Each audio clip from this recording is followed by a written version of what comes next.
Buenas a todos, mi nombre es Maximiliano Garay y vamos a tener una clase de materia orgánica del suelo, como parte de una de las materias del Departamento de Agronomía de la Universidad Nacional del Suelo.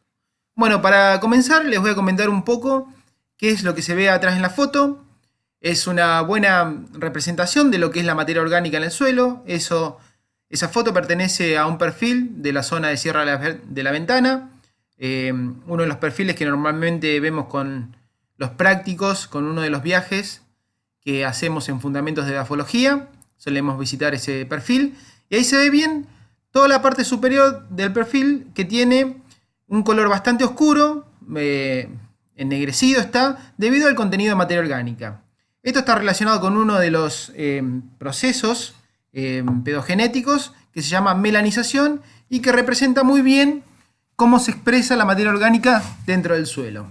Así que bueno, como foto me gustó mucho, por eso la incorporé en la portada. Bueno, la clase en sí se va a diferenciar en 8 secciones diferentes. Esta es la primera parte, va a abarcar las primeras 4 secciones, incluyendo métodos de fraccionamiento y cuantificación. Bueno, para comenzar, vamos por la importancia de la materia orgánica dentro del suelo y sus funciones. Bueno, normalmente la materia orgánica no ocupa un gran porcentaje dentro del suelo. Si lo consideramos en unidades de peso sobre peso, normalmente se dice que la materia orgánica ocupa alrededor de un 5% del peso del suelo en un suelo idealizado. Pero eso en la realidad se distorsiona un poco y vamos a ver que tenemos un rango de valores que va a variar bastante en función de una serie de características ambientales. Normalmente para nuestra zona, en el sudoeste bonaerense, con nuestro clima y nuestros tipos de suelo, nuestros contenidos de materia orgánica varían entre 2, 3, más o menos de 2, si tenemos muy poco contenido de materia orgánica. Y eso contrasta fuertemente con, por ejemplo, otras regiones como Mar del Plata, por ejemplo, donde los suelos tienen otra apariencia que se parece un poco más a la foto de la portada, y donde vemos que la tierra es de color negro, tierra negra, y se caracteriza por tener una alta fertilidad y una alta productividad. Y eso es debido, como ya mencionamos, al contenido de materia orgánica. En esos lugares se pueden obtener valores de 5, 6, 7% de materia orgánica, que son bastante altos para lo que es un suelo de uso agropecuario. Entonces, como vemos, una pequeña diferenciación en el contenido de materia orgánica en el suelo representa grandes cambios a nivel productivo y a nivel morfológico del suelo. Normalmente este tipo de suelos a los que estamos acostumbrados nosotros son suelos del tipo mineral y van a tener esos porcentajes de materia orgánica que yo ya mencioné. También hay otro tipo de suelos que son suelos orgánicos u horizontes orgánicos. Esos no los vamos a tratar ahora, pero bueno, para que sepan, tienen un contenido orgánico bastante elevado, normalmente superior al 35%, aunque esto va a cambiar dependiendo del horizonte del que estemos hablando y del suelo específico que estemos hablando. Entonces, como dice ahí el cartelito, este pequeño porcentaje de materia orgánica tiene una gran influencia en el suelo y el ecosistema y la biosfera en general. Si nosotros quisiéramos cuantificar la cantidad de materia orgánica en el planeta Tierra, vamos a tener que recurrir a su elemento constitutivo más importante, que es el carbono. Bueno, se estima que a nivel global existen determinadas cantidades de carbono en la atmósfera, en la biomasa, principalmente representado por la vegetación, y en el suelo. También se hizo una estimación para el océano, pero esa la vamos a dejar aparte, ya que representa la mayor cantidad de carbono y normalmente nos manejamos en ecosistemas terrestres. Dentro de lo que son ecosistemas terrestres, para que tengan una idea, la atmósfera contiene aproximadamente unas 840 gigatoneladas de carbono. Esa es la unidad que normalmente se utiliza para estas mediciones. Gigatoneladas de carbono son equivalentes también a petagramos de carbono. Son unidades equivalentes. La biomasa, representado por la vegetación de todo el planeta, más todos los animales y personas del planeta, se estima que representan alrededor de entre 450 a 650 gigatoneladas de carbono. Es decir, un poco menos de lo que es la atmósfera.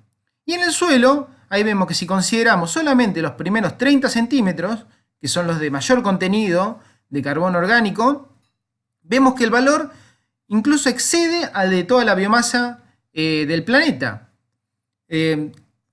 Más o menos unos 680 gigatoneladas de carbono. Si nosotros consideramos hasta el metro de profundidad, ese valor se eleva a 1500 gigatoneladas de carbono, lo cual representa aproximadamente el triple de toda la biomasa terrestre y hay un poco menos del doble de lo que hay en la atmósfera. Es por eso, por ese gran almacén de carbono que representa el suelo, que se dice que el suelo es un regulador, entre otros, del clima del planeta. Y por eso se habla tanto del secuestro de carbono como una de las alternativas para mitigar el cambio climático que en este momento nos aqueja. Bueno, sin embargo, el carbono orgánico no es el único carbono que vamos a tener en el suelo. Esos índices esas cantidades que yo les mencioné, son solamente de carbono orgánico. Y también tenemos carbono inorgánico en el suelo, representado por los carbonatos principalmente. En nuestra zona es muy abundante el carbonato de calcio, la tosca. Y eso a nivel mundial representa unos 950 gigatoneladas de carbono inorgánico en los primeros 100 centímetros de suelo. Así que como ven, la presencia del carbono en el suelo, tanto orgánico como inorgánico, es muy importante. Bueno, si nosotros quisiéramos hablar de las funciones de la materia orgánica, podríamos hacer una lista larguísima. Sin embargo, acá hay algunas de las más importantes y que vamos a ver a continuación. Por ejemplo, la disponibilidad de nutrientes. La materia orgánica, sobre todo la materia orgánica más gruesa, más particulada, las sustancias no húmicas, son las que mayor tasa de mineralización tienen y las que mayor cantidad de nutrientes disponibilizan para las plantas. Es decir, que la materia orgánica también funciona como un pool de nutrientes para las plantas. También forma parte de lo que es los pilares fundamentales de la estructura del suelo, formando complejos organominerales y microagregados que son el fundamento de la estructura del suelo y de su formación de agregados. También retiene gran cantidad de agua, dado que las moléculas orgánicas retienen varias veces su peso en agua, hasta 6 o 7 veces su peso en agua. También disminuyen la densidad aparente y la resistencia a la penetración del suelo, dado que son sustancias con muy bajo peso específico, por lo cual alivianan el suelo y permiten un mejor crecimiento de las raíces. También estabilizan el pH, ejerciendo un efecto buffer sobre la solución del suelo y sobre la reacción del suelo, dado sus grupos reactivos químicos que pueden ceder o tomar un protón en el suelo. Alberga gran cantidad de diversidad microbiana la materia orgánica, dado que tenemos microorganismos que ejercen diferentes funciones dentro del ecosistema y todo eso se integra dentro de lo que es la materia orgánica del suelo. Y dada esa reactividad de los grupos químicos que ya mencioné, también hay una retención y una degradación de los contaminantes. La degradación se realiza principalmente mediante los microorganismos que también viven asociados a la materia orgánica y como parte de la materia orgánica.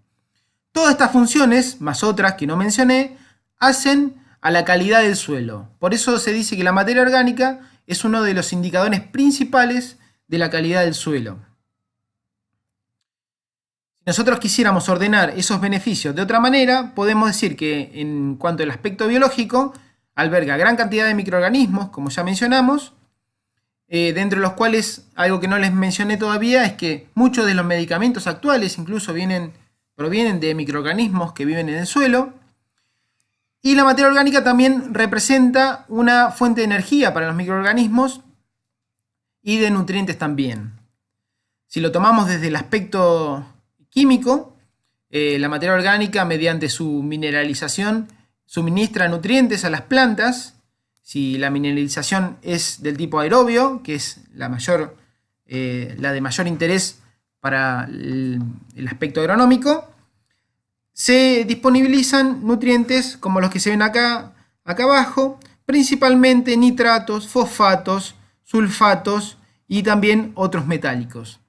También se generan distintos ácidos, principalmente ácido carbónico, que es derivado del CO2 desprendido por la respiración de raíces y microorganismos que están presentes en el suelo, que junto con otros ácidos que se generan mediante la actividad microbiana y el metabolismo de las raíces, se disuelven los minerales del suelo y se liberan así otros nutrientes. Si lo vemos desde el punto de vista físico, la materia orgánica aumenta la agregación de las partículas, como ya dijimos, es un pilar fundamental en la formación de los microagregados, protegiendo al suelo de la acción de las gotas de lluvia, que es un importante factor para la erosión hídrica. Aumenta la porosidad del suelo, lo que permite una mayor capacidad de retención de agua, mejor circulación de nutrientes y mayor posibilidad de respiración de las raíces. Mejora la aireación, está relacionado con lo que acabo de decir, la tasa de infiltración y percolación, y reduce el escurrimiento y disminuye la erosión hídrica. Todo esto asociado a la agregación y la mejora de la continuidad de los poros del suelo. Para que tengan una idea, ahí abajo se ven dos fotografías, una en donde hay un masacote enorme de suelo que está sostenido por una de las que era docente de nuestra cátedra, la doctora Nilda Miotti, donde vemos un suelo de tonalidad clara, es decir, con poca materia orgánica y totalmente compactado. Del otro lado vemos un suelo bastante más oscuro, con mucha materia orgánica, y vemos que no tiene la misma apariencia que el otro, que parece un bloque, un masacote sin poros, como dice ahí, sino que tiene la forma de un montón de agregaditos que están combinados, y aunque no se ve en la fotografía porque es muy pequeña, se ve que hay gran crecimiento de raíces y la vegetación que está atrás es la que corresponde a ese sistema. Es decir, que el suelo actúa como una esponja. Entonces ahí vemos un poco cómo es el aspecto contrastante en cuanto al beneficio físico que tiene el suelo cuando incorpora materia orgánica. Bueno, ahora pasamos un poco a la definición y la composición de la materia orgánica. Bueno, ¿qué es materia orgánica? Bueno, vamos a definirla como que incluye a los organismos vivos y muertos, a todo aquel material orgánico menor de 2 milímetros, ya que 2 milímetros es el estándar internacional que se utiliza para definir la tierra fina, que es lo que compone al suelo. De más de 2 milímetros ya son residuos orgánicos del tipo de los rastrojos, que no los vamos a considerar como parte de la materia orgánica. O si son compuestos minerales, vamos a hablar de guijarros, rocas, piedras o otro tipo de materiales, y tampoco forman parte de nuestro suelo. Además de eso, también vamos a mencionar la parte más importante de la materia orgánica, que es el humus o las sustancias húmicas. Para que tengan una idea de tamaños, como ya mencioné, abajo hay un grafiquito, todo lo que es mayor a 2 milímetros no entraría dentro de lo que es materia orgánica, se consideran residuos, raíces grandes, si están dentro del suelo, o rastrojos, si están en la superficie. Y ya dentro de lo que es tierra fina, vamos a ver que la materia orgánica se puede diferenciar, depende del método de fraccionamiento que nosotros estemos utilizando, en materia orgánica particulada o gruesa, que va de 2 milímetros a 50 micrones aproximadamente, puede ir de 2 milímetros a 100 en algunos casos, y la materia orgánica más fina o asociada a la fracción mineral, que es aquella menor de 50 micrones, que corresponde a los coloides del tipo orgánico. Vamos a excluir de la definición a todo aquello que no pase por el tamiz de 2 milímetros, que es nuestro límite en tamaño. Todo lo que es macrofauna del suelo, como ven ahí, macroorganismos, larvas, hormigas, otro tipo de larvas, gusanos y demás, no entrarían dentro de lo que es materia orgánica del suelo. Así que bien, resumiendo un poco, decimos que la materia orgánica total del suelo, hablamos en ese término, se compone de la materia orgánica no humificada o particulada y el humus o las sustancias húmicas. Esos son los dos componentes principales de la materia orgánica. Y el humus está representado por todas esas sustancias orgánicas que que tienen un alto peso molecular, normalmente de color oscuro, y que han sufrido una profunda transformación por parte de los microorganismos del suelo y presentan una tasa de descomposición muy bajita. Es decir, que es el almacén de materia orgánica estable a lo largo del tiempo que tiene el suelo. Si nosotros utilizamos un fraccionamiento del tipo químico, que lo vamos a ver más adelante, eso está representado por moléculas principalmente de ácidos húmicos, ácidos fúlvicos y también huminas. Si utilizamos un método de separación del tipo físico, por tamaño, vendría a corresponder esta fracción de sustancias húmicas a las menores a 50 micrones. Bueno, ahora, ¿qué tipo de compuestos son los que representan o forman la materia orgánica? Bueno, si hablamos de sustancias húmicas, esos compuestos van a ser bastante homogéneos entre sí, porque ya están muy transformados y ya no responden en gran medida a la composición original que tenían los aportes de rastrojo raíces que teníamos en un principio. Ahora, si hablamos de la materia orgánica particulada o de las sustancias no húmicas, ahí sí vamos a tener una mayor influencia del material de origen. Por ejemplo, si tenemos cultivos de leguminosas herbáceas, vamos a ver que estos duran poco tiempo en el campo porque tienen una baja relación carbono-nitrógeno, como se ve ahí. Después lo vamos a ver bien en detalle qué significa eso. Y están compuestos con bajos contenidos de lignina y derivados y tienen gran proporción de celulosa y hemicelulosa, que si bien son hidratos de carbono algo complejos, son de fácil metabolización por parte de los microorganismos. En cambio, si nos pasamos a un cultivo de coníferas, por tomar algo contrastantes, vamos a ver que la celulosa es mucho mayor y la lignina y sus derivados también son mucho mayor. Y en el caso de las hojas, vamos a ver que hay gran proporción de cera, grasas y resinas. Todos materiales que son difíciles de procesar por los microorganismos. Esto hace que permanezcan tanto dentro del suelo si son raíces o sobre el suelo si son troncos o partes aéreas como las hojas o las acículas, de un año para el otro. Entonces vamos a ver que se acumulan sobre el suelo y en algunos casos forman horizontes orgánicos, que lo vamos a ver en detalle en la segunda parte de la clase. Después, si tomamos otro tipo de vegetaciones intermedias, vamos a ver distintas composiciones. Y bueno, eso se va a ver reflejado en la dinámica de la materia orgánica, es decir, con qué velocidad la materia orgánica se transforma y se incorpora al suelo. Y eso lo vamos a ver reflejado también en el aspecto y en la calidad de nuestro suelo. Elementalmente, la materia orgánica está compuesta principalmente por carbono, que va a ser nuestro elemento de referencia cuando hablamos de materia orgánica.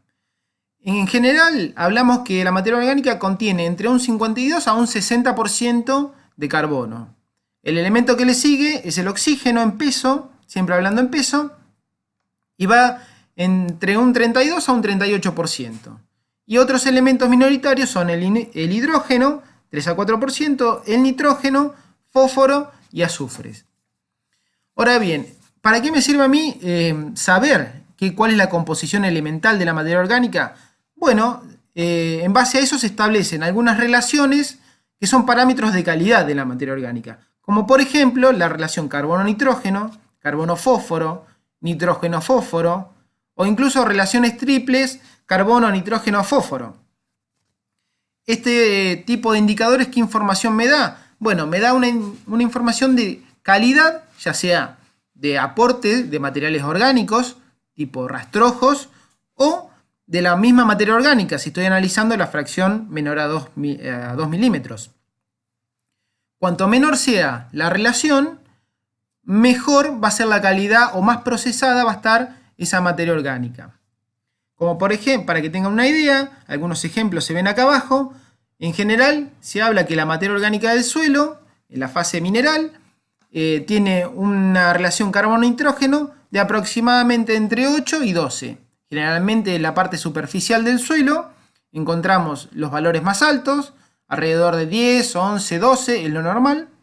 Y cuando nos vamos más abajo, encontramos materia orgánica más procesada, más vieja y que tiene una relación carbono-nitrógeno más baja.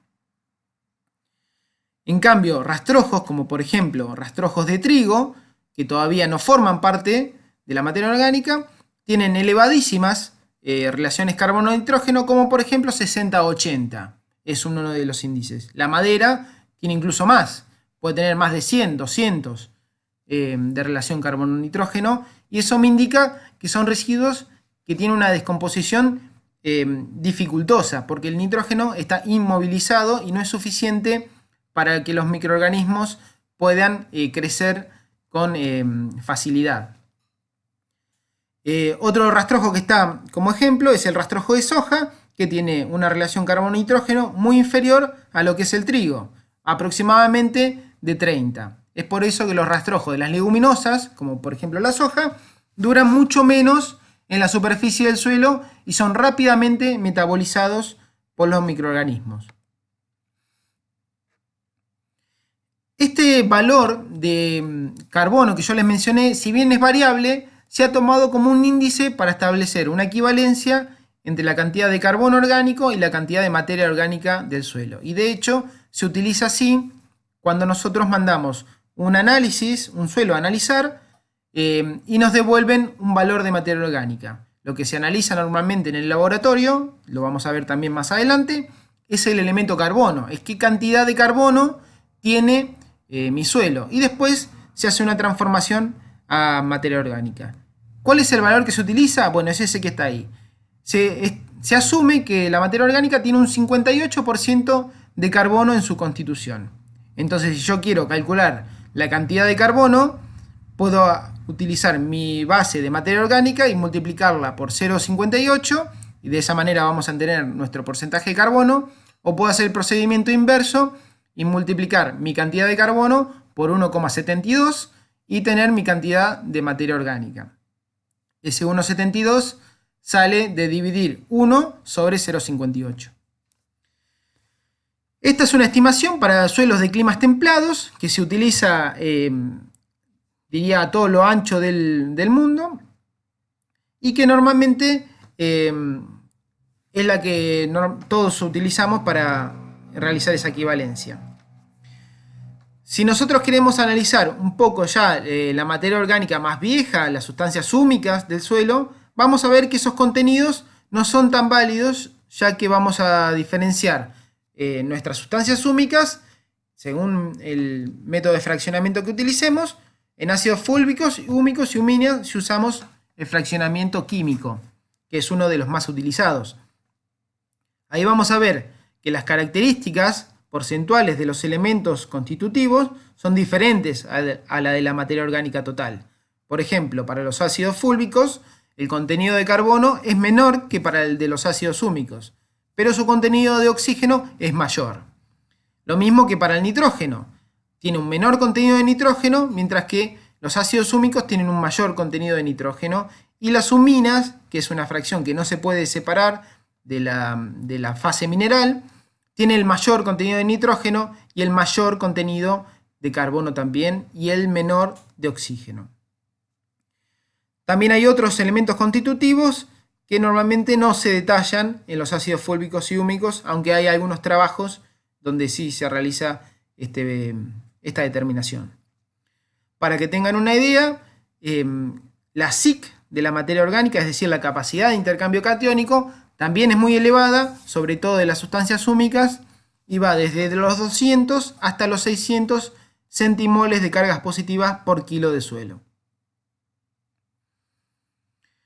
Bueno, en forma molecular, la composición de las sustancias húmicas viene a estar representada principalmente por compuestos derivados de la lignina o similares a la lignina. Después por aminoácidos, carbohidratos, celulosa, hemicelulosa y otras sustancias refractarias o recalcitrantes como grasas, ceras y resinas. Entonces vamos a decir que las sustancias húmicas son un complejo lignoproteico, porque veíamos que los derivados de la lignina y los aminoácidos eran los componentes mayoritarios. Para que ustedes tengan una idea, la lignina es uno de los polímeros complejos más abundantes del planeta y está principalmente en los vegetales, las especies vegetales leñosas. O sea, se relaciona con la parte leñosa de los vegetales. Ahí tiene una pequeña lista de distintas especies forestales y sus contenidos de celulosa, hemicelulosa y lignina, que son útiles a la hora de ver cómo es su dinámica de materia orgánica y la calidad de los aportes que estos realizan. Como habíamos dicho, la lignina es un polímero complejo y ahí al costado sobre la izquierda, tienen una representación de lo que sería el polímero de la lignina para que vean su complejidad y la dificultad que tienen los microorganismos para metabolizarla. De hecho, se precisan enzimas particulares que solamente tienen algunos tipos de microorganismos, sobre todo algunos hongos, y son los únicos que pueden degradar la lignina. Por eso se piensa que la lignina es un componente importante de las sustancias húmicas. Bueno, ¿cómo se forma y se descompone la materia orgánica? Bueno, a nivel general, a nivel mundial, podemos decir que el aporte y la descomposición de materia orgánica van a estar dadas principalmente por el factor climático. Es decir, qué cantidad de humedad tengo yo en el clima, o sea, si es un clima húmedo, árido o tropical, y qué temperatura voy a tener. Esto me va a dar la productividad primaria neta de mi ambiente, es decir, qué cantidad de vegetación, qué biomasa puede crecer en ese ambiente, y de eso va a depender los aportes que pueda realizar la vegetación a la materia orgánica. Siempre hablamos de vegetación, ya que es mucho mayor la biomasa de vegetación respecto de la de los animales. Los restos animales también aportan materia orgánica, pero en mucho menor grado, ya que se metabolizan de otra manera y son mucha menor cantidad. Entonces decimos que vamos a depender principalmente de la humedad. Si no hay humedad, no hay crecimiento vegetal y no hay aporte. Y de la temperatura para favorecer el crecimiento vegetal, pero también va a influenciar la descomposición de la materia orgánica, principalmente. Como ya mencionamos, el clima, la humedad y la temperatura son factores condicionantes. Si nosotros miramos los gráficos que tenemos abajo, vemos que dos ejemplos que podrían ser contrastantes, dos sitios donde hay precipitaciones de aproximadamente 500 milímetros por año y precipitaciones de aproximadamente 650 milímetros por año. Y ahí vemos dos tipos de manejo. Un manejo virgen, que está representado por una línea completa, y un manejo cultivado o agrícola, que está representado por la línea punteada. Y vemos que en ambos casos, a pesar del manejo, a mayor precipitación hay mayor contenido de materia orgánica del suelo. Como dice ahí también, el contenido general de materia orgánica del suelo también está asociado a la textura, ya que la materia orgánica permanece en el suelo cuando cuando encuentra algún mecanismo de estabilización, de los cuales el más importante es la formación de complejos organominerales, que lo vamos a ver en la segunda parte de la charla. Y estos complejos se forman cuando tenemos un determinado porcentaje de arcilla. Solamente se forman con la arcilla y también participa algo el limo. Y lo que se vio es que la cantidad de carbono orgánico, materia orgánica que tiene un suelo, está muy relacionado con su contenido de arcilla y limo, como vemos en el gráfico de la derecha. Ahí también tenemos dos tipos de manejo que por ahora no nos importa, pero en ambos casos vemos que a mayor contenido de arcilla y limo hay mayor contenido de carbono orgánico del suelo. El contenido también va a estar influenciado por el relieve. Superficies estables, es decir, superficies planas que no están sujetas a procesos erosivos, van a tender a acumular mayor cantidad de carbono orgánico en el suelo respecto de superficies, por ejemplo, con pendiente, que no son tan estables. Este tipo de superficies normalmente está sujeta a procesos erosivos y a un menor crecimiento porque reciben menor cantidad de agua, ya que hay parte del agua que se escurre y se va del perfil, y por lo tanto va a haber menor aporte de material de partida para formar materia orgánica en el suelo. Y también va a depender de la diversidad vegetal, como ya vimos, la calidad de los aportes vegetales tiene una influencia, y de la estructura de las raíces. Relacionado con esto, vamos a ver que la humificación es un proceso de oxidación lento, que ahora lo vamos a ver bien en detalle, y que las raíces pueden representar hasta el 70% del aporte total del aporte inicial de material orgánico para alimentar a esa materia orgánica. Esto tiene bastante lógica, dado que las raíces se encuentran por debajo de la superficie, ya están dentro del suelo, y su descomposición no está sujeta a una oxidación o una metabolización rápida, como sí se puede producir en la superficie y que normalmente ocurre con los rastrojos. Es por eso que al estar bajo la tierra se produce una transformación más rápida y una estabilización mucho mejor de la materia orgánica que proviene de las raíces. Ahora, ¿cuántas raíces puede tener un cultivo? Bueno, es bastante importante la cantidad. Normalmente los estudios que se realizan sobre raíces son muy poquitos, porque es difícil de investigar toda la parte que está bajo la tierra, porque son difíciles de medir, son métodos destructivos y bastante laboriosos. Y acá hay un trabajo que realizó como autor principal Oderis y del cual también participaron docentes de nuestra cátedra, Pablo y Nimi, que ya no están más como docentes, pero también participó. Y nos muestra que algunos cereales de invierno, como puede ser centeno, que se ve ahí en la foto, por metro cuadrado de un buen crecimiento radicular, pueden llegar a aportar un equivalente a 10 a 15 kilómetros de longitud de raíces por metro cuadrado. Una cantidad enorme de raíces.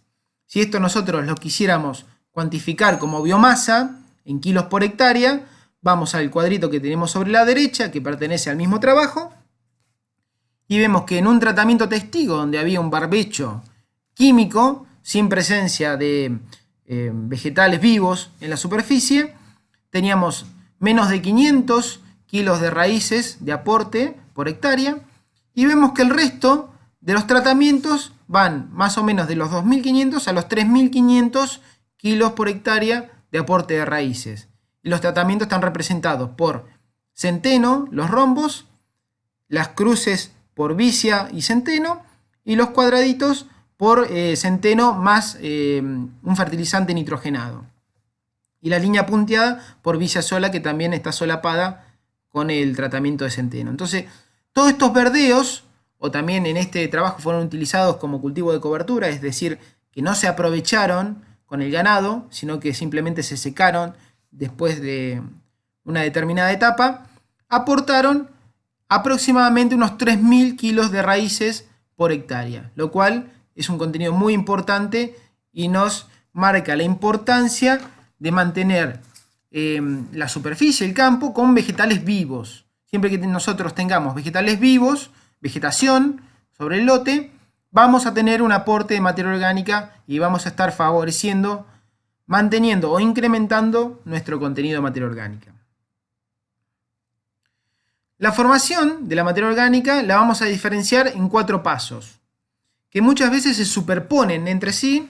De hecho, la mayor parte del tiempo se producen los 4 pasos en forma simultánea, pero nosotros acá lo vamos a analizar por una cuestión práctica como pasos separados. Vamos a tener primero una fragmentación, es decir, yo parto de un rastrojo o de un residuo que tiene un tamaño grande y se va a producir una reducción física de ese tamaño por parte de la microfauna principalmente. Es decir, las hormigas, los escarabajos, las larvas que estén viviendo en el suelo, me van a reducir de tamaño a todo ese aporte de material orgánico. Luego también se produce un proceso de descomposición, es decir, de una reducción química de la complejidad de esas moléculas hacia unidades menores, a monómeros o unidades simples, químicamente hablando, y de esa manera pueden ser absorbibles, pueden ser disponibles para los microorganismos y pueden ser utilizados. Y después también tenemos un paso de mineralización, en donde se procede a una degradación completa del material orgánico.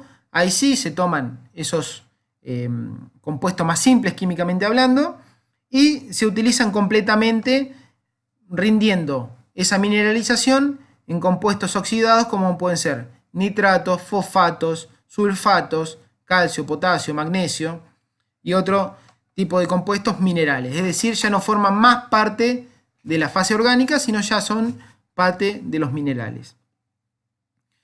Y por último, el proceso de humificación, que es la generación a partir de esos ladrillos que han ido quedando de los otros tres pasos previos. Se generan nuevas moléculas que van a formar parte de las sustancias húmicas y que están compuestos también por los derivados microbianos.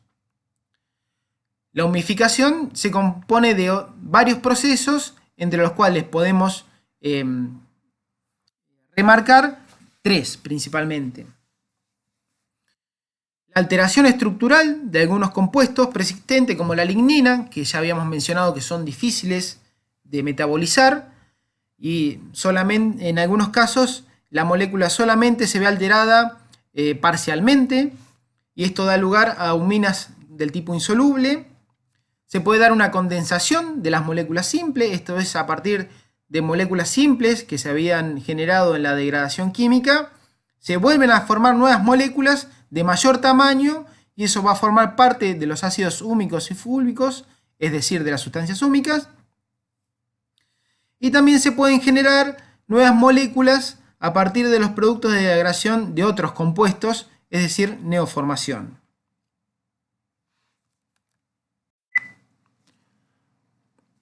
Si nosotros quisiéramos hacer un esquema de la formación de la materia orgánica, lo podemos representar de la siguiente manera. Partiendo de nuestros aportes orgánicos originales, que van a estar representados de raíces muertas, rastrojo u hojarasca, si estamos hablando de un ecosistema forestal, vamos a tener primero una reducción mecánica, una fragmentación y una incorporación de residuos, si estamos hablando de residuos superficiales, lo cual va a continuar y va a producirse en forma simultánea o luego de la fragmentación una degradación química a compuestos más simples. Luego vamos a producir en parte una mineralización y en parte una humificación. En general se estima que partiendo de un 100% de los aportes orgánicos, unas 2/3 partes, es decir, entre un 60 a un 80% más o menos, se va a mineralizar. Es decir, que se va a transformar principalmente en dióxido de carbono, esa materia orgánica, y en minerales como los que ya mencionamos. Y solamente un tercio, o si lo queremos expresar en porcentaje, de un 15 a un 35%, va a sufrir esa transformación química, esa condensación de nuevas moléculas, o esa formación de nuevas moléculas, y se va, mediante el proceso de humificación, y van a formar parte del humus más estable. Es decir que de todo lo que nosotros incorporamos, solamente una pequeña parte, si hacemos las cosas bien agronómicamente, pueden llegar a estar presentes en las sustancias húmicas finales. Bueno, esto es un poco un repaso de lo que ya habíamos hablado. La transformación microbiana de los restos vegetales a través de bacterias, actinomicetes y hongos, que son los principales protagonistas de esta función. Van a ir reduciendo los polímeros desde grandes hasta polímeros más pequeños, que habíamos dicho que son asimilables, y luego se va a producir un proceso inverso. Mediante la humificación se va a incrementar el tamaño de las moléculas mediante la condensación de moléculas ya existentes y la formación de nuevas moléculas. Y estos van a formar parte del pool estable del suelo, que si nosotros utilizamos un fraccionamiento químico, a esas sustancias húmicas las llamamos ácidos húmicos, fúlbicos y huminas. Si usamos un fraccionamiento por tamaño, materia orgánica fina, o también se utiliza el término materia orgánica vieja, porque normalmente es un pool que permanece mucho tiempo en el suelo. Y si usamos un método de fraccionamiento por densidad, vamos a llamarla materia orgánica pesada. Todos estos nombres hacen referencia a lo mismo, a la parte estable de la materia orgánica. Bueno, ahora vamos con el proceso inverso, la descomposición de la materia orgánica, que son, como ya dijimos, están en equilibrio en cada ambiente, y mientras hay un aporte también hay una descomposición y una mineralización de la materia orgánica. Bueno, la descomposición puede ser en dos vías principales, la vía aeróbica y la vía anaeróbica. La vía aeróbica, que va a ser la que más vamos a analizar y de la cual más vamos a hablar, porque es la que normalmente se da en ambientes agropecuarios, nos da como resultado compuestos oxidados, como pueden ser dióxido de carbono, agua, nitratos, sulfatos, fosfatos y todo ese tipo de compuestos que tienen oxígeno en su composición. Ahora, si nosotros tenemos una materia orgánica que ha estado sujeta a mucho tiempo bajo el agua, en ambientes saturados, donde el potencial redox es muy negativo, se va a generar una descomposición anaeróbica de la materia orgánica que también se puede identificar como una putrefacción de la misma. Y eso nos va a dar como resultado otro tipo de compuestos, ya el oxígeno no está presente, como por ejemplo el metano, ácido sulfídrico, el amonio y compuestos similares. Cabe destacar que el metano, sobre todo, tiene un poder importante como generador de potencial de calentamiento global, ya que retiene muy eficientemente el calor en el ambiente. Se estima que más o menos por cada molécula de metano se necesitan unas 25 moléculas de CO2 para equiparar ese forzamiento radiativo que tienen ambas moléculas. Es decir, una molécula de metano equivale a unas 25 moléculas de CO2 en cuanto a forzamiento radiativo y potencial de calentamiento global. Siguiendo con la descomposición ya aeróbica, vamos a tener una cinética como lo muestra el gráfico de la izquierda.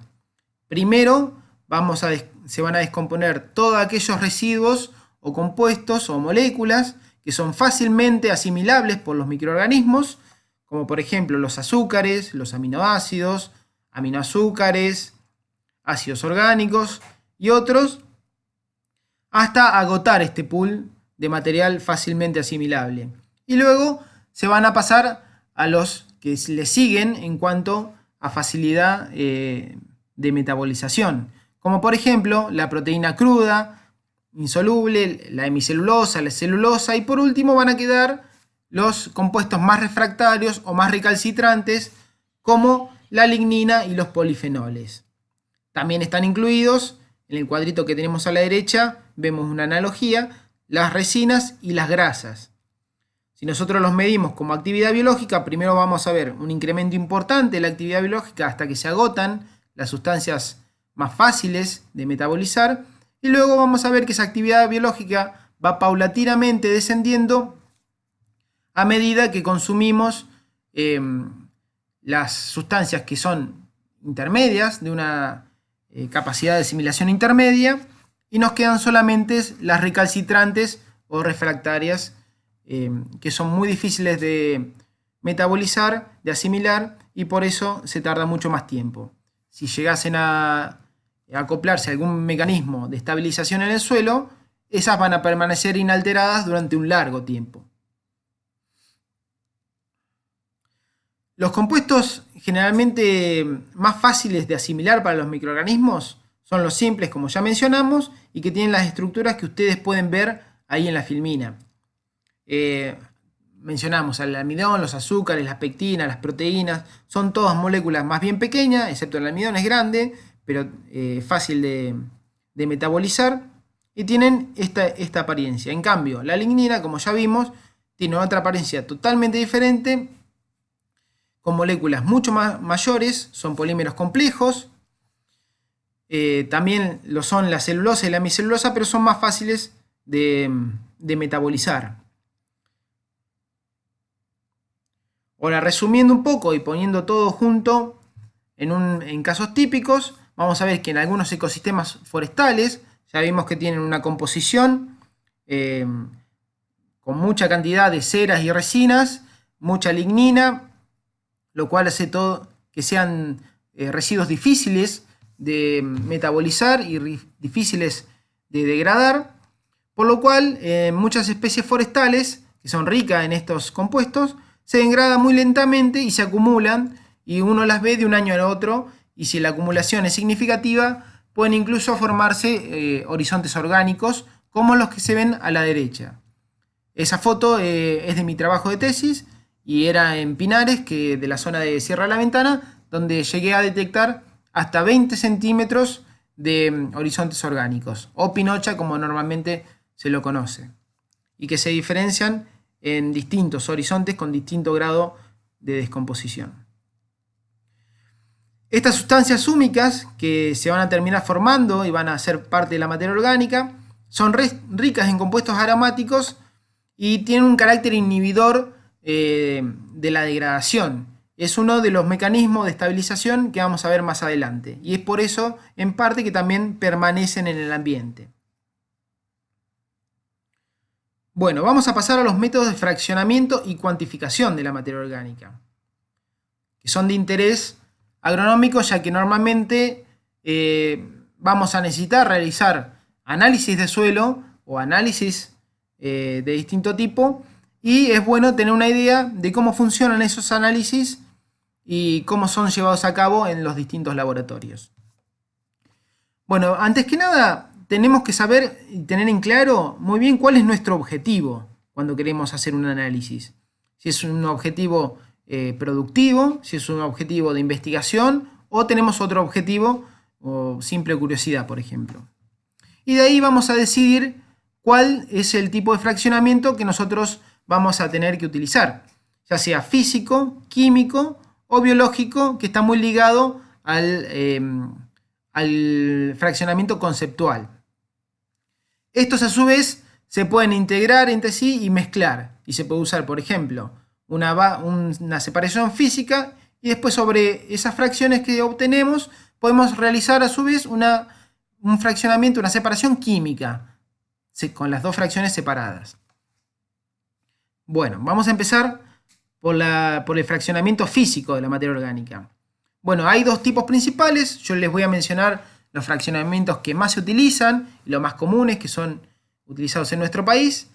El más sencillo es la separación por densidad, el cual utiliza soluciones de distinta densidad específica para separar aquellas partículas que flotan, que van a ser las más livianas, de las que decantan y se van al fondo de algún recipiente, que normalmente están asociadas con la parte mineral del suelo. El tipo de líquido que se suele utilizar puede ser desde agua destilada para separar la materia orgánica disuelta, que es una fracción que es muy pequeñita, pero que es de mucha importancia en los ecosistemas forestales sobre todo, o otro tipo de fracciones que van a depender un poco de la densidad específica del líquido que yo esté utilizando.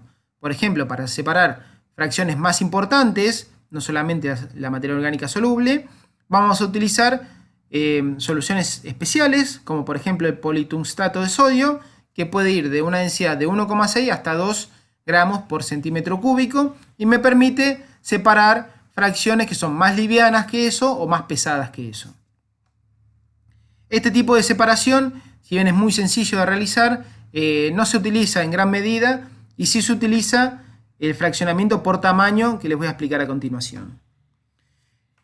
Este me va a separar la materia orgánica que está asociada a diferentes fracciones minerales del suelo.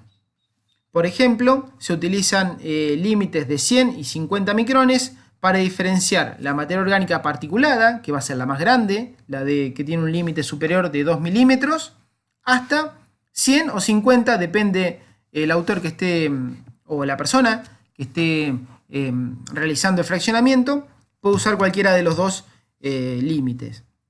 Normalmente 50 micrones se suele preferir, dado que ahí se separa también la fracción arena. Corresponde de 50 hasta 2 milímetros, es el tamaño de la fracción arena. Entonces podemos decir que toda esa parte corresponde a la materia orgánica particulada, que ya dijimos que tiene una alta tasa de mineralización y por ello es que aporta muchos nutrientes a las plantas.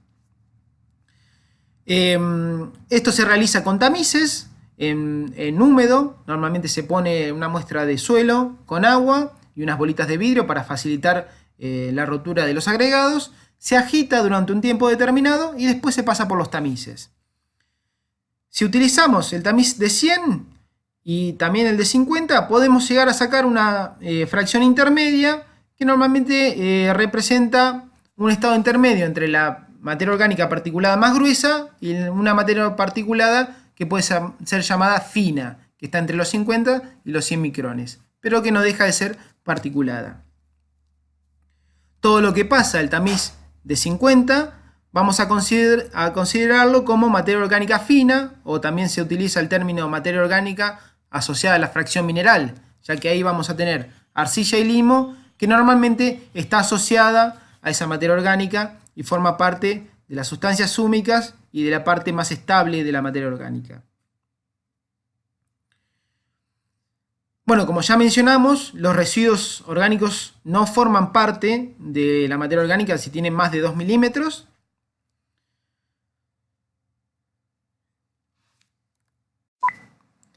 Y como ya mencionamos, la materia orgánica más particulada tiene una alta tasa de mineralización, contrario a la fina o asociada a la fracción mineral, que representa el pool estable de la materia orgánica en el suelo.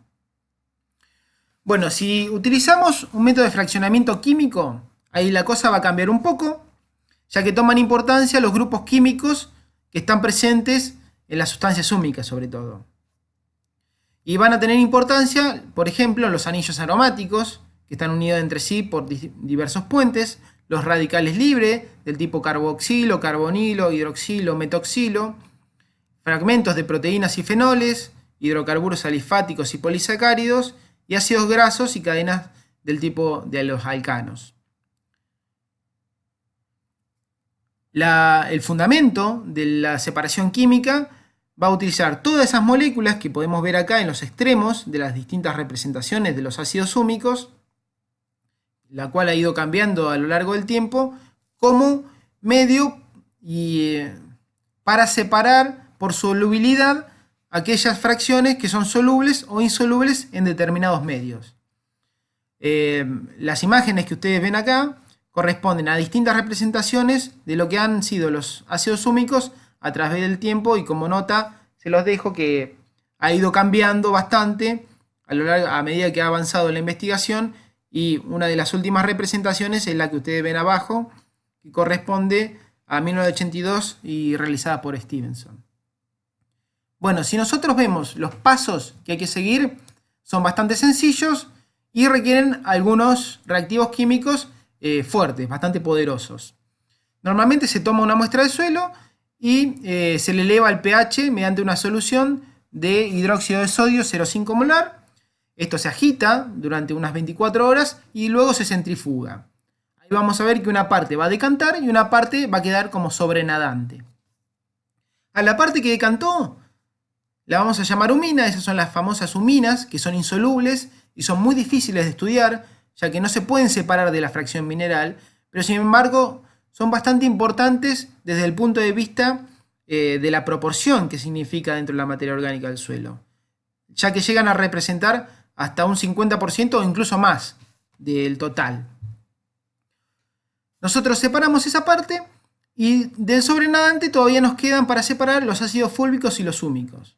Lo que vamos a hacer es bajar el pH de 12, que lo teníamos, a 2. Es decir, vamos a hacer un descenso muy brusco del pH de la solución con ácido clorhídrico. Y ahí vamos a ver que los ácidos húmicos van a precipitar, y ahí de esa manera los podemos separar mediante centrifugación. Los ácidos fúlvicos permanecen en solución y son de un color más clarito que los ácidos húmicos que permanecen en lo que precipitó. Normalmente ahí termina una separación tradicional o simple de la materia orgánica mediante procedimiento químico. Si nosotros quisiéramos seguir, se puede seguir y separar los ácidos hematomelánicos y ácidos húmicos grises y marrones, utilizando alcohol y otros medios. En forma de esquema, para que se entienda un poco mejor, partimos del suelo al que le agregamos el hidróxido de sodio, de ahí lo centrifugamos, lo agitamos y lo centrifugamos, y vemos que la parte que no es soluble son las huminas, la parte que sí es soluble la acidificamos, y de esa manera vamos a separar los ácidos fúlvicos que permanecen en el sobrenadante y los ácidos húmicos que precipitan. Si nosotros queremos continuar con la extracción, podemos seguir hasta los ácidos hematomelánicos, que son solubles en alcohol, y los insolubles corresponden a los ácidos húmicos pardos y los ácidos húmicos grises, que normalmente en una separación tradicional no se llega hasta ese punto. Simplemente se separan los ácidos fúlvicos, húmicos y las huminas. Algunas de las características químicas de estas fracciones son que los ácidos fúlvicos son de un peso molecular mucho menor al de los ácidos húmicos, entre 800 a 9000 Dalton. En cambio, los ácidos húmicos están alrededor de los 100.000 Dalton, es decir, son moléculas mucho más grandes y mucho más aromáticas, como dice acá. Los ácidos fúlvicos, en contraparte, están más asociados a la presencia de cadenas alifáticas y son solubles tanto en medio alcalino como en medio ácido, mientras que los ácidos húmicos precipitan en medio ácido y son solubles en medio alcalino. Las huminas, como está bien puesto acá, son insolubles en ambos medios. Algo de la composición elemental ya habíamos hablado, y lo que quiero destacar, antes de repasar esto, es que la presencia de polisacáridos es mucho mayor en los ácidos fúlvicos, de un 20 a un 30%, y los carboxilos son mucho más abundantes en los ácidos fúlvicos respecto de los ácidos húmicos. Otro tipo de separación es la separación por fraccionamiento biológico, que está ligado al concepto de la materia orgánica también, y que se utiliza para la elaboración de modelos. Esto se basa en la transformación de la materia orgánica, es decir, cómo reaccionan los distintos pools de materia orgánica cuando los sometemos a una degradación, sobre todo. Normalmente lo que se hace es tomar muestras de suelo con materia orgánica y someterla a una degradación poniendo la muestra en bolsitas y enterrándola, o sometiéndola directamente a una degradación y midiendo la respiración, por ejemplo, y después analizando la muestra que queda. Esto que me permite separar la materia orgánica en distintos pools. Algunos que van a degradarse en forma rápida y otros que van a degradarse en forma lenta y otros que no van a degradarse. Esto se mide mediante el tiempo medio de residencia, como dice ahí, el TMR. Y esto nos va a permitir separar a la materia orgánica total en pools activos, los cuales se degradan rápidamente con tiempos medios de residencia de días a semanas, y que normalmente está asociado a la presencia de monómeros o compuestos simples, como puede ser la glucosa o los aminoácidos, que son fácilmente degradados por los microorganismos. Aquellos compuestos que tardan un poco más en degradarse porque tienen un componente aromático, como por ejemplo la lignina, los talinos y moléculas polimetilénicas, como la suberina, por ejemplo, tienen un tiempo medio de residencia que va de meses a algunos años. Entonces ahí vamos a ver que tienen otra dinámica. Entonces lo separamos y lo ponemos en un pool de dinámica lenta. Y después vamos a ver que hay otra fracción que prácticamente no cambia a lo largo del tiempo y que normalmente está asociada al carbón del suelo, o carbono negro también llamado, que está derivado, es carbono que está derivado de procesos de pirólisis, es decir, de una quema incompleta de compuestos minerales. Normalmente esto se asocia a la presencia de incendios o restos de algún fuego que ha habido en el lugar. Y eso permanece dentro del suelo sin mayores alteraciones entre décadas hasta centurias, y algunas fracciones particulares pueden perdurar hasta milenios dentro del suelo.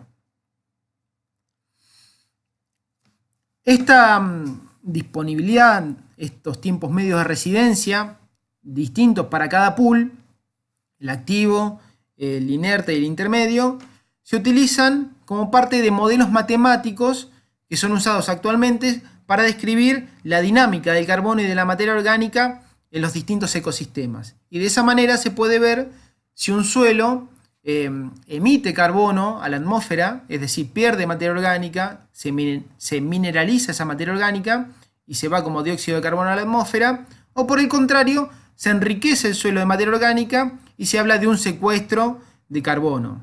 Es decir, hay crecimiento vegetal y la vegetación aporta material que luego va a pasar a formar parte de la materia orgánica del suelo. Normalmente estos modelos no es para que lo sepan, simplemente es para mencionarlos. Hay de distintos tipos, algunos más simples, como pueden ser los modelos de 3 compartimentos, como el de Genin-Dupois y el AMG, que están representados acá abajo en este gráfico, donde tienen solamente 3 pools de materia orgánica, o 3 variables que nosotros tenemos que cuantificar e ingresar al modelo. Una es la cantidad de residuos que van a entrar al suelo, y después están los pools de materia orgánica activa, es decir, aquella materia orgánica que normalmente se mineraliza en el corto o mediano plazo, y el pool de materia orgánica estable, que está asociado a las fracciones más finas, o las sustancias húmicas que más perduran en el tiempo. Después, entrando un par más de datos que tienen que ver con la cinética y la velocidad de esas reacciones, ya podemos comprobar cómo se comporta el modelo con los datos ingresados. Hay otro tipo de modelos que son complejos, algunos son realmente muy complejos y que toman un montón de variables en consideración, como pueden ser el ROTC, que es el modelo que realizó la Estación Experimental Agropecuaria Round Hampstead, que está en Inglaterra, que es una de las estaciones agropecuarias más antiguas que existen. Otro modelo es el Century y otro puede ser el CEN-W. Este tipo de modelo, como ya dije, sirven para estudios a largo plazo o la representación del comportamiento del carbono en el ecosistema en posibles escenarios o cuando se prueban diferentes cultivos en un determinado ecosistema. Bueno, ahora vamos a ver un poco los métodos de cuantificación de la materia orgánica. También les voy a mencionar los más comunes que pueden llegar a encontrarse una vez que ustedes manden alguna muestra a analizar algún laboratorio. Normalmente lo que cuantificamos en el laboratorio es el carbono, como ya mencioné anteriormente, y después trasladamos ese valor a contenido de materia orgánica. El método más utilizado a nivel general es el método de Wolke-Black, el cual oxida químicamente la materia orgánica utilizando dicromato de potasio y ácido sulfúrico. La materia orgánica se oxida en medio ácido. Es un método que se llama de combustión húmeda, es barato y no es afectado por el contenido de carbono inorgánico, que ahora vamos a ver que no siempre es así con los diferentes métodos. Este método es bastante viejo, es muy utilizado en muchos de los laboratorios, ya que es bastante accesible. Solamente necesitamos material de laboratorio estándar, como se ve en la figura de la izquierda, del tipo de matraces, pipeta, Erlenmeyer y ese tipo de equipamiento, que cualquier laboratorio puede llegar a disponer de ellos. Pero como dice ahí, tiene un par de inconvenientes, como por ejemplo que la oxidación del carbono es incompleta, hay parte de ese carbono orgánico que no es oxidado y por lo tanto no es detectado, pero esto se compensa con un coeficiente. Y por otra parte genera algunos desechos, como toda esa solución que utilizamos para medir el contenido de materia orgánica, contiene cromo y contiene ácido sulfúrico, o sea, es altamente ácida y altamente contaminante. Por lo tanto, tienen que ser tratados adecuadamente este tipo de residuos.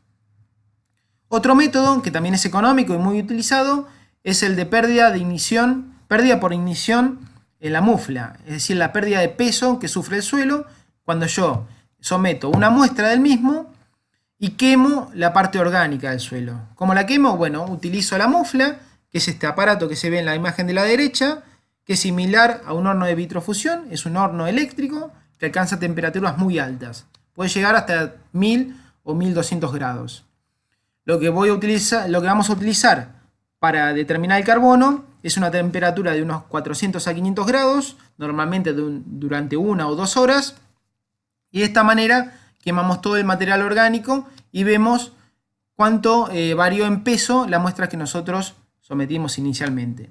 Es un método barato, ocupa pocas horas del personal del laboratorio, pero es poco preciso si yo tengo poca cantidad de materia orgánica en el suelo, ya que las diferencias de peso son muchas veces muy pequeñitas. Entonces es muy fácil incurrir en errores de sub- o sobreestimación de los valores. Y si yo me paso de temperatura, lo cual también puede suceder, por un mal funcionamiento del equipo o algún error del operario, también puedo volatilizar algunas fracciones que no me interesan, como pueden ser los carbonatos u otros elementos.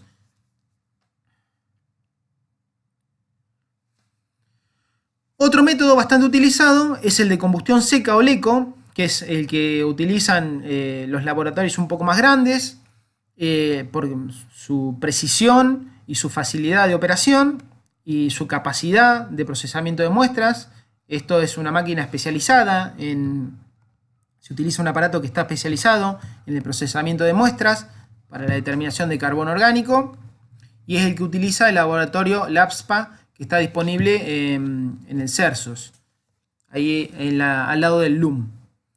En este aparato se produce un proceso similar al que describimos para la mufla. Se toma una pequeña muestra de suelo y adentro hay una sección que es el horno del equipo, donde se somete esa muestrita a una elevada temperatura, aproximadamente 800 a 1000 o hasta 1200 grados.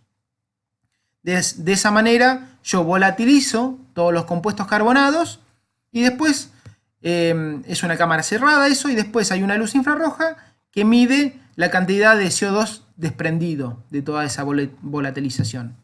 Es un método muy preciso y muy utilizado. Es el método que normalmente se utiliza en los laboratorios grandes, pero tiene una dificultad importante, que es un poco caro. Depende del aparato. Cuanto más viejo sea el aparato, más barato es. Los aparatos más modernos tienen mayor nivel de sensibilidad, pero son más costosos porque requieren mayor cantidad de insumos. Y también tiene la desventaja de volatilizar todo el carbonato inorgánico que nosotros tenemos en el suelo, lo cual para nuestra zona es una desventaja importante, ya que la gran mayoría de los suelos que están en la región contienen carbonatos inorgánicos. Entonces, si nosotros mandamos una muestra y van a analizarla mediante el eco, tenemos que avisar que contiene carbonatos o podría contener carbonatos. De esta manera, la gente del laboratorio los destruyen antes de someter la muestra al LECO. LECO no es el nombre del procedimiento, sino es una de las marcas más utilizadas de estos equipos. Bueno, hasta acá llegó la primera parte. Estas son algunas de las referencias que utilicé para armar la diapositiva. Aparte de esto, estos son lecturas opcionales. Ustedes tendrían que leer el apunte, mirar la clase que les acabo de grabar y también repasar un poco el PowerPoint para responder después el cuestionario que se va a asociar a esta actividad. Bueno, hasta luego.